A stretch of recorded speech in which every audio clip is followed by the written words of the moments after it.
So guys, let's create a new project. Tap on top left button, select the folder where you have your files. Let's go with this one.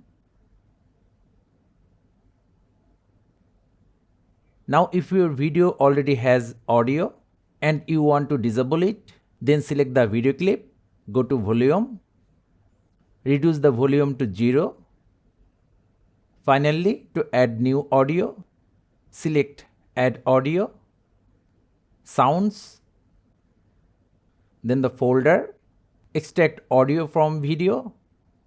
With this, we can import only audio from the video clips. Go to device. Here we have all the audios available in our device. Go to search bar, search for the audio, select the audio to hear the preview and press on plus icon to import. Adjust the volume. Also, we can add fade in or fade out effect to our audio if we want. And that's it. So thank you guys for watching. Have a good day.